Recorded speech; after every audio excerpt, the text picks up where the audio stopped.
A fantastic project, and really, as I work for Undercurrent Taff Council, the neighbouring beneficiary county borough in a lot of the work that's been done on this, and it's been great just seeing how successful this project has been and how great the team has been, working with NHLF,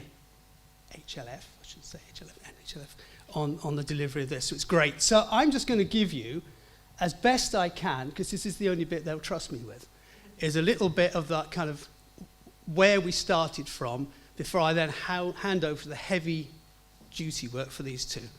I've got some really good stuff to give you, I tell you, okay?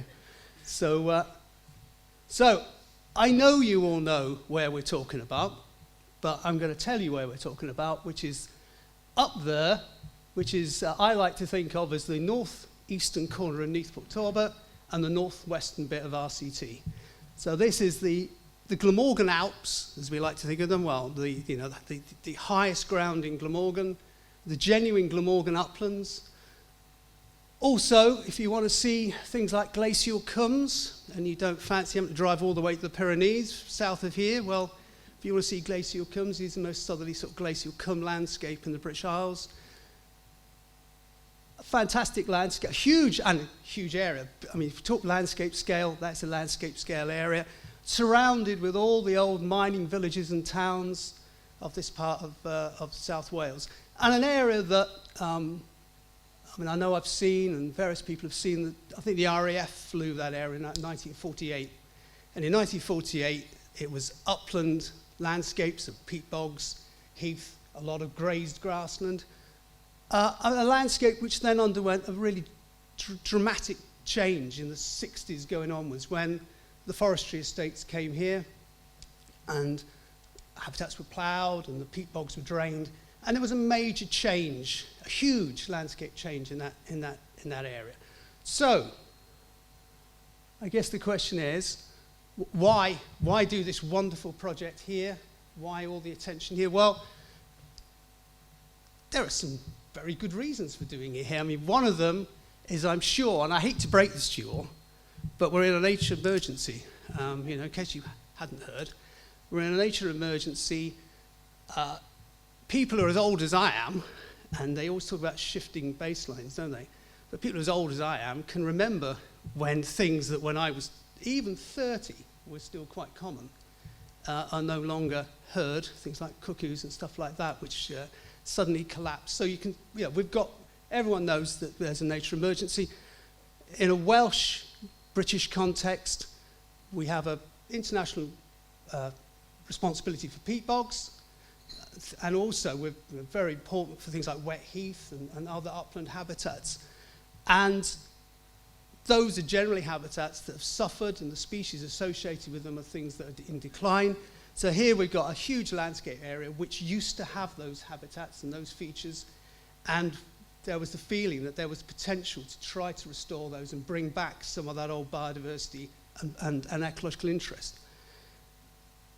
You may have also noticed we appear to be in a climate emergency as well. I hate to keep breaking these things to you, but there you go, we're in a climate emergency. And one of the things about these sites originally, when these peat bogs and the other upland soils, and people tend to forget that soils are a huge carbon store. There are many ways of storing carbon beyond just having trees. When these soils were wet and were healthy, they were holding carbon that had been laid down over hundreds of thousands of years. The trouble with degraded landscapes, drained upland soils, peat bogs, is that they're letting carbon go. So the awareness that these were carbon-emitting landscapes, and could something be done which would help to remedy that. Linked to that is the fact that these are the most southerly upland peat bogs in the British Isles, so if we're going to suffer prolonged periods of drought and things like that, which are a real problem for peat bogs, then these are the ones that are going to suffer most and earliest, particularly when they're in a degraded state to start with. Again, anyone that watches television is aware of the fact that we have flooding issues in the valleys. Our offices are based in Pontypridd, which has had 2 big flooding events in the last 4 years.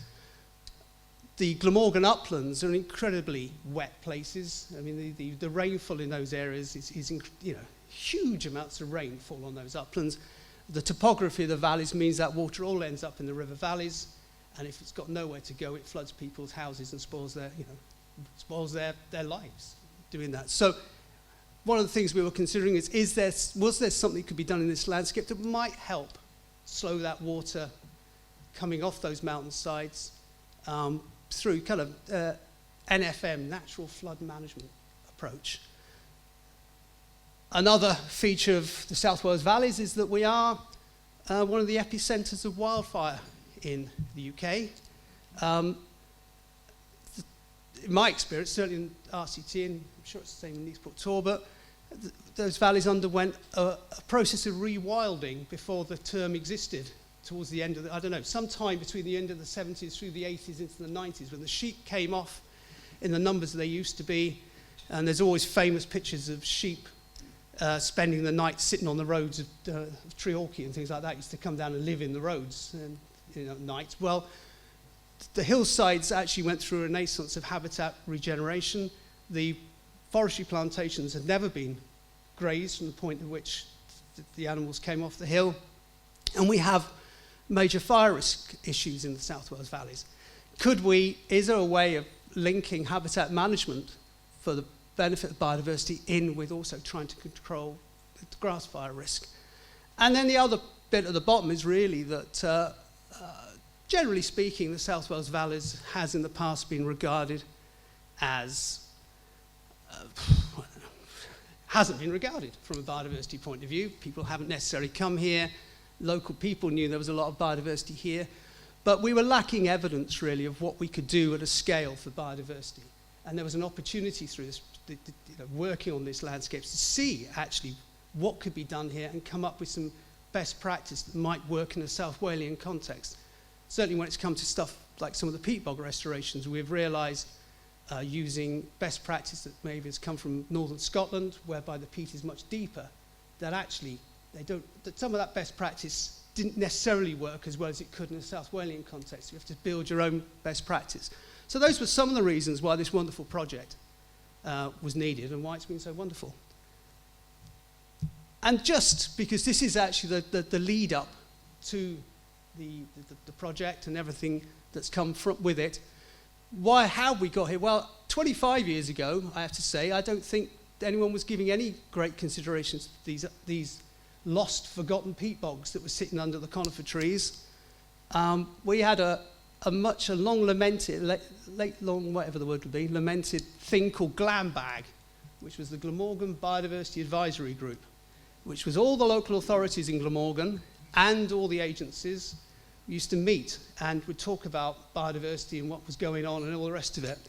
And I remember, I don't know what it was, I had hair then, so it must have been a long time ago, 22, 23 years ago, doing site visits as a group up to areas that are now being restored that had standing crop, and going there and realising, or being realised, how much peat was in that landscape.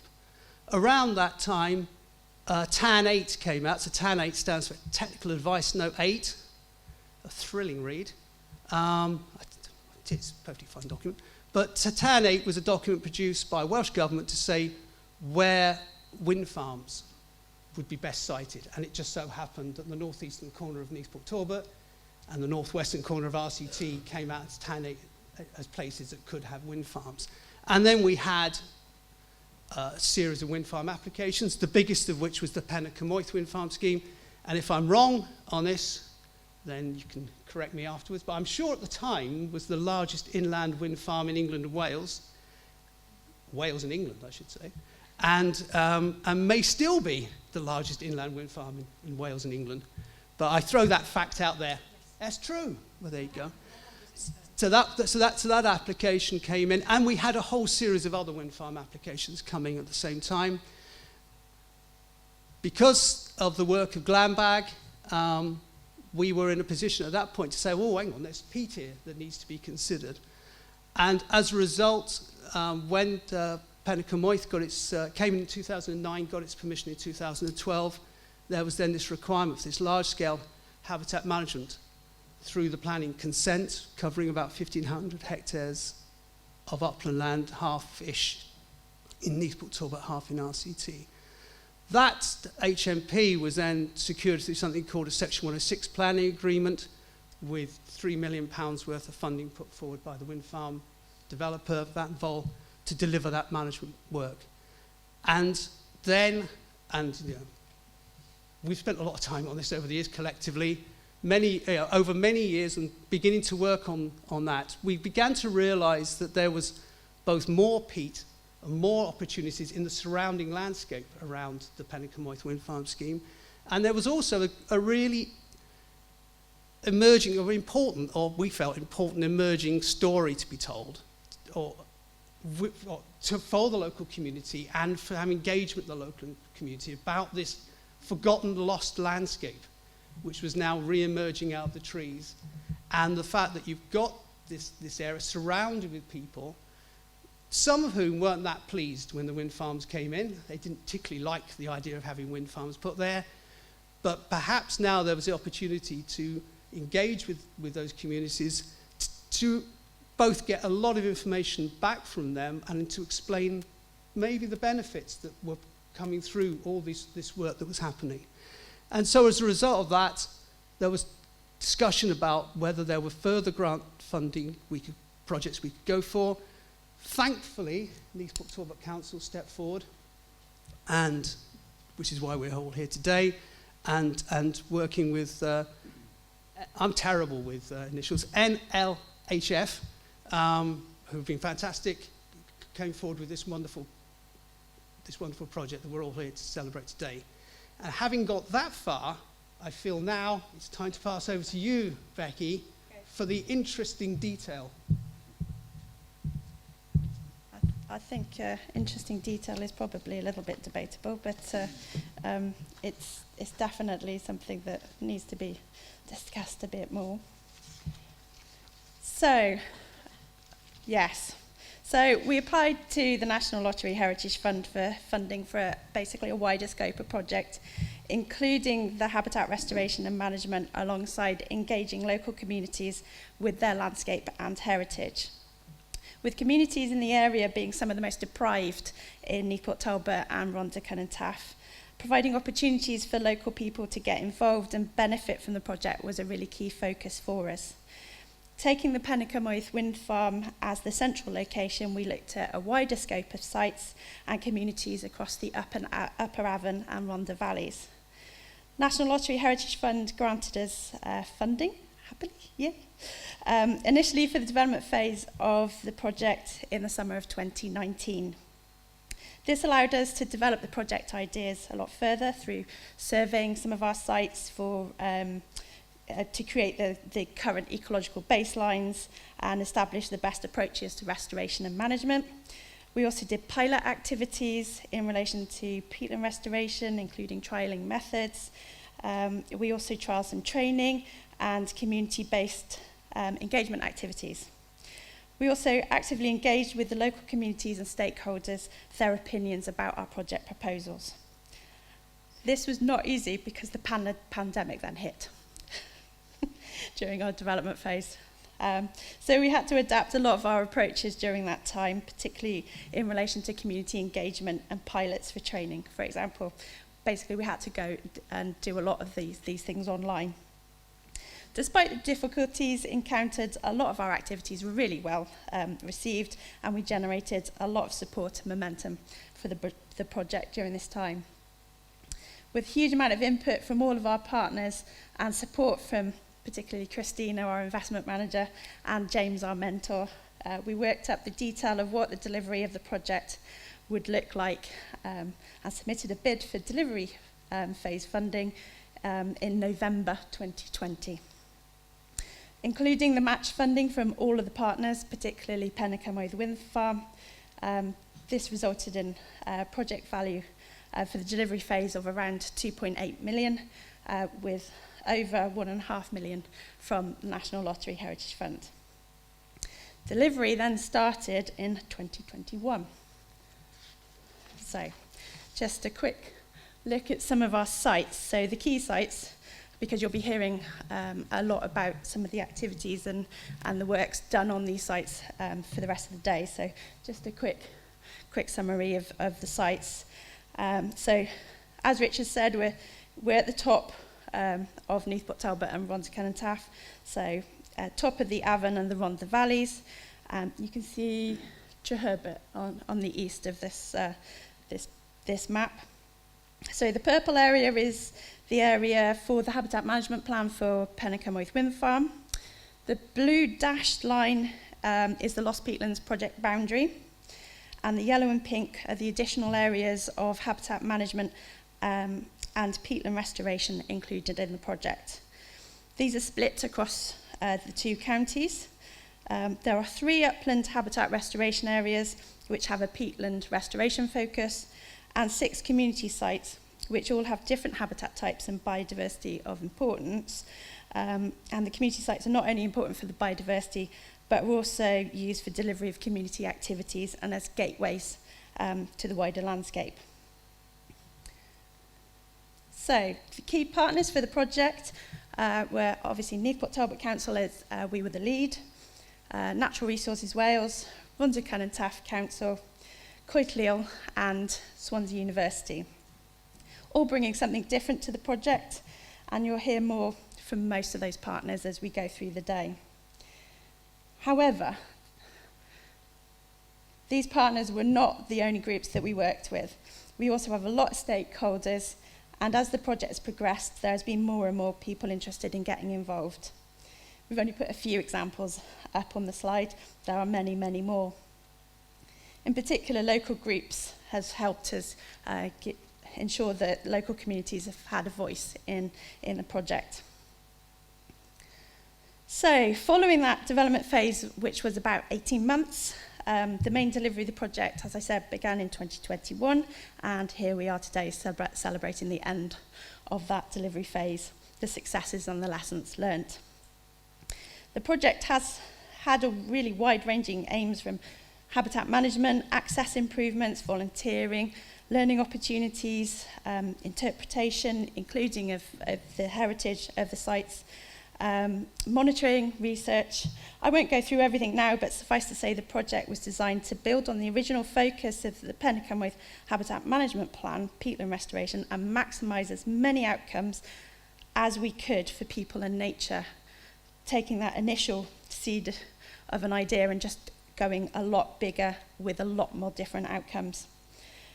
So just to set the scene for the rest of the day, as you will be hearing about the key successes and lessons learned from the project from many of the rest of the speakers today, I'll just run through a quick taste of the key elements of the project that you can expect to hear about. So, restoration, particularly Forester Bog. Monitoring. We've undertaken quite a lot of monitoring to establish the success of our restoration and management techniques, both in relation to hydrology and ecology, and we have facilitated added value research to aid in the understanding of Forester Bog restoration. And the momentum of the project and the partnership working has generated further research opportunities. We've run training programmes for volunteers and professionals, ranging from courses such as water vole training, peatland restoration, hydrology, fungi, you name it, we've probably put it on. And we have had quite a lot of local and corporate volunteers and participants of the Duke of Edinburgh Award helping out with project activities. We've worked with schools across the area, providing opportunities to learn and experience our peatlands. We've also improved school grounds so that the environmental learning continues close to home. The right-hand picture is an absolutely amazing sphagnum garden, which allows children to really get hands-on and experience and learn about bog building mosses without actually having to necessarily venture into a peatland itself. Working with deprived communities means that health and well-being is a critical issue. So we've been delivering outdoor health and well-being sessions for local people, which you'll hear from Coed about a little bit later on. We've established new walking routes, including the long-distance Peatland Way, and even developed a mobile app, which you all have to download if you haven't already, to help everybody explore the landscape. This helps you spot interesting heritage highlights and encourages walking and exploration of the area. It even includes a restore your own bog game that takes you through the key elements of restoring a bog. It also features our project mascot, Bog Dog. So please do download or talk to one of the team about having a demo of that. Awareness raising, we've done a huge amount of that through our website, our mobile app, social media, YouTube videos, a lot of YouTube videos, and there's some final ones coming out soon, so watch that space. Interpretation, we've even got a bog song that Sarah worked out with local schools. That really should have been a Christmas #1 in my opinion. So you'll be hearing about all of these things a little bit later on through the day. But that gives you a quick overview. I'm going to pass over to Scott now.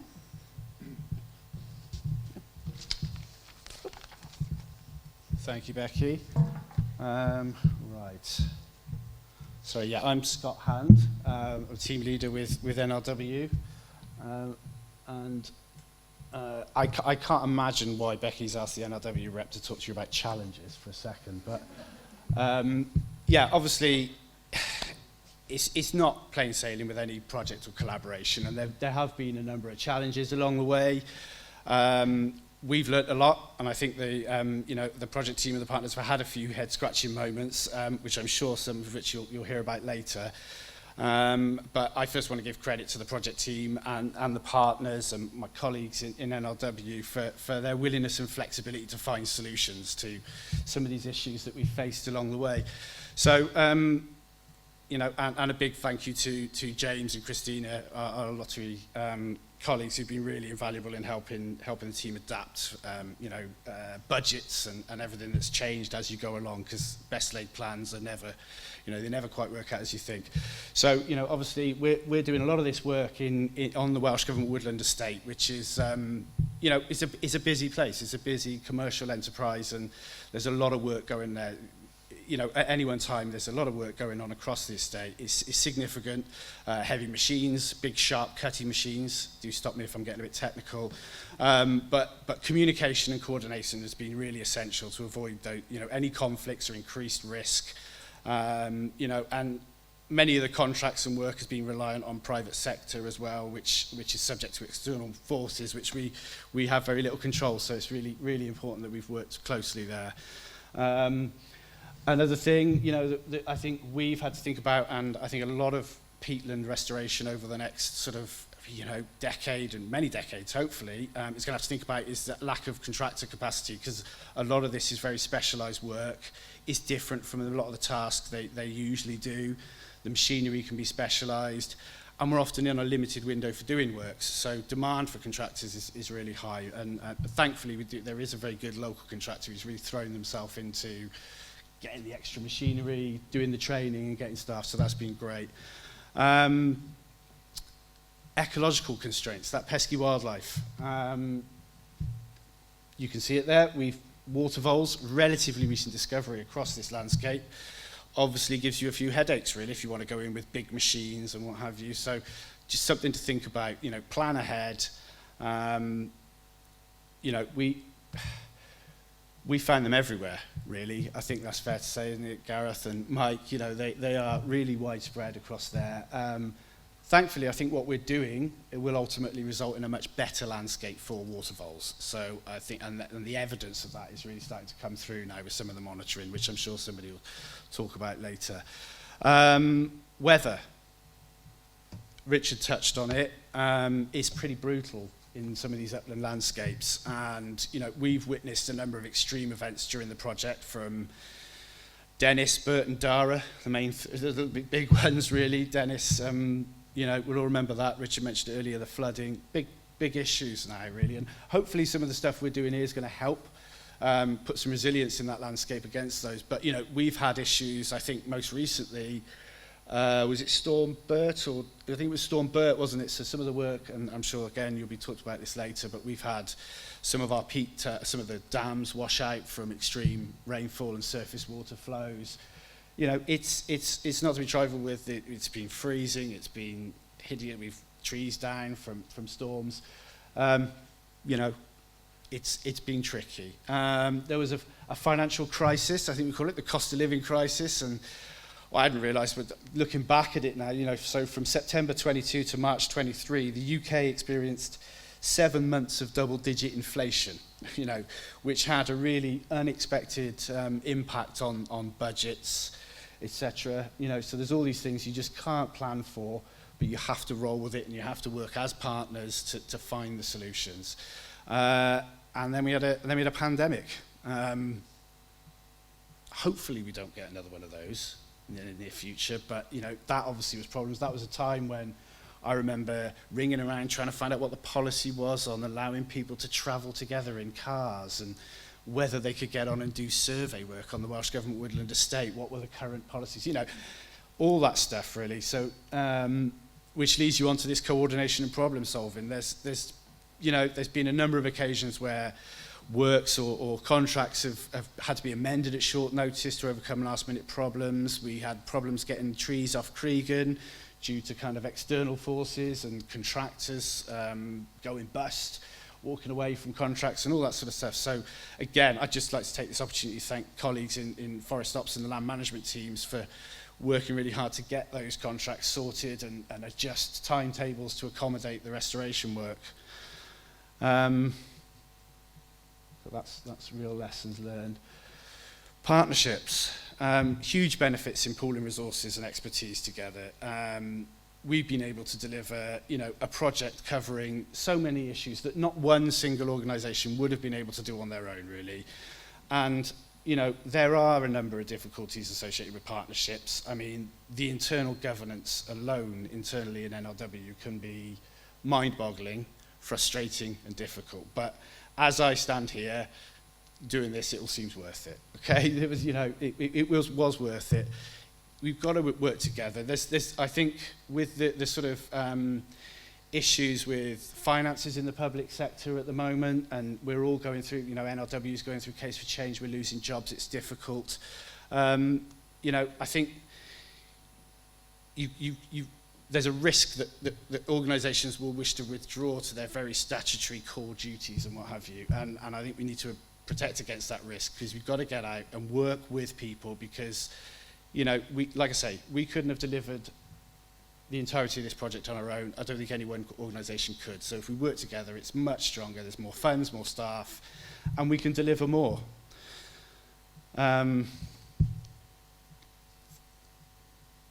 Okay, partnership legacy. It's a tricky one, really, to know what to say on this one. But I think, like I say, it's been incredibly rewarding to see how organisations have sort of come together to deliver this. And going back to what Richard mentioned about what was happening in the early 2000s, when I first encountered this landscape, you know, there was really a very little understanding or importance being paid to these peatlands and this landscape, really. You know, and it's really heartening to see so many people now and so much energy and effort going into these landscapes, really. And I think the project has done a really great job in showing, you know, how important they are, communicating that to communities, and, you know, I think it's been a step change in understanding and awareness around peat in the last sort of 10 years, and that's in no short, you know, I think everyone here's got to take a lot of credit for that. Let me just say, yeah, the science, Richard touched on it again, that when we started this work, all the guidance was around Scotland. You know, that's what they were ahead of us. They'd been doing that. And in fact, a number of us went up to very early on in the project to look at some of the work going on in Scotland, you know, and then it became, we sort of realised then very quickly, when you stood looking at, you know, vast areas of 4, 5, 6 metre deep peat, that, you know, we had a very different landscape here, and some of those techniques that they were using in Scotland just aren't going to work. And again, I'm sure those will be talked about with on the restoration discussion, so I'll leave it there, really. So I think a lot of what we've done will continue to inform the science. It's great to have Swansea University. They add a sort of level of academic rigour to our considerations that's really welcomed. And I think we are a lot further forward in understanding how to deal with these issues on these landscapes in South Wales now. And we've got a lot of expertise now, both in the project staff and, more importantly, in the contractors, actually. The contractors are really understanding how to do that stuff now. So hopefully that gets easier as you go along with trained contractors. Lessons learned. Just get on and do it. Don't be dissuaded. There will be blockers, there will be stumbling blocks, but ultimately it's the right thing to do, and we just, we need to find ways to do that. I think that's the lesson for me, just keep pushing away. And to summarise, partnerships are tricky, but they are absolutely worth the effort. And I think that's probably my little bit over. So there's a little programme of what to expect for the rest of the day, and I think that probably leads me on to hand over to Dr. Hipkin.